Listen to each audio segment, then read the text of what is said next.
Welcome back, everyone. Today we're going to work on sublimating t-shirts. Got these 100% polyester white shirts right here, and then I have a design that my daughter wants to put onto the shirts.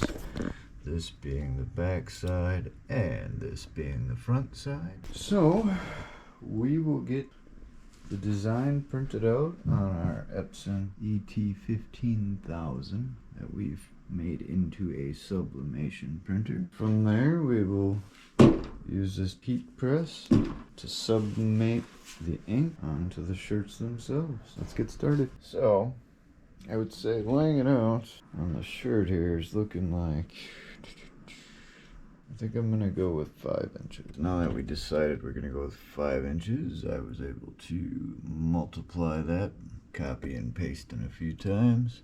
Setting up to print right now. Remember, premium presentation paper matte, quality high. Gonna want to mirror the image. I also like to set up the custom color correction as ICM.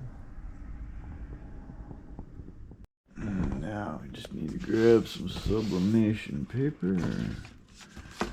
Go with the small sheet this go around. Only need the 8.5 by 11. Perfect. And hit print. Preview comes up. Oh, look at that. I love it. Alright, so I got the images out. Now what I like to do is the image, I like to line that up with the collar. Make sure that's centered with the collar. And then the top of the image stays 3 inches down from the collar. To each his own though. Do what you prefer. Now it's time. Go ahead and get the heat press set up. I was last pressing vinyl onto shirts, hence the lower temperature. I will make sure to set that at 1 minute. Alright, now we just gotta wait for this to warm up. And then we will preheat the shirt for a few seconds to get the wrinkles out and all the moisture out of it. And we'll get to pressing the image. We have achieved the proper temperature.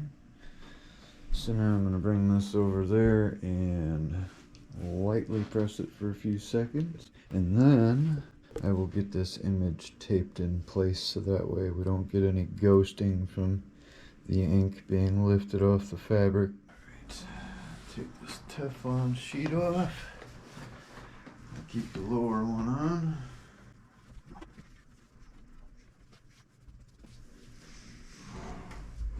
1, 2, 3. Look at that. Now, I'm going to go ahead, fold the shirt in half lengthwise.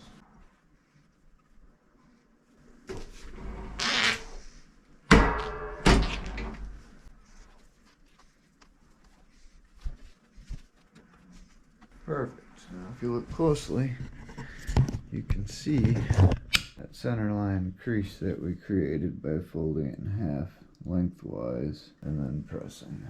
Now I take my image, go ahead and measure that down 3 inches. That should be the top of my image. Make sure my lettering is perpendicular to the center. You'll be able to see through this. Now we just got to tape it down. Make sure you spend the extra couple cents to get the good heat tape. The light blue or clear stuff. I find that the yellow tape leaves stains. Now that we have it taped in place, we can go ahead and we'll place a sheet of printer paper over the top of it, so that way it doesn't bleed through and get on top portion of the press. And then we will also slide a sheet of printer paper inside there, so that way we don't press any ink onto the back side of the shirt. Then I'm going to place a sheet of Teflon over the top of that, just to protect the whole shirt. And now we press.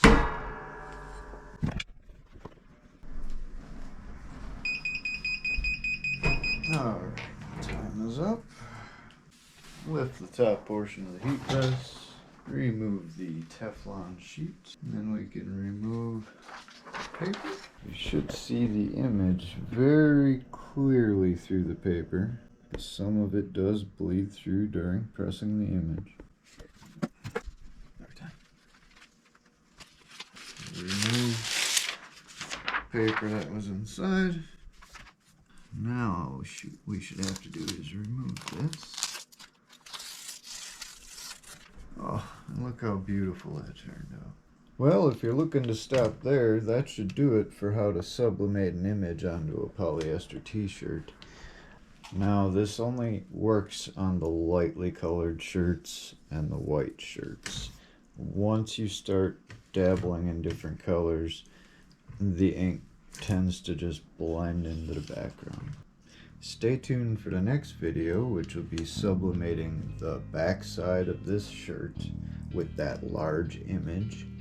I will be using the 13x19 Sublimation Printer and paper, so that way I can utilize a lot more space on the back of this. Plus it'll help show off this 16x24-inch heat press and what it can actually do.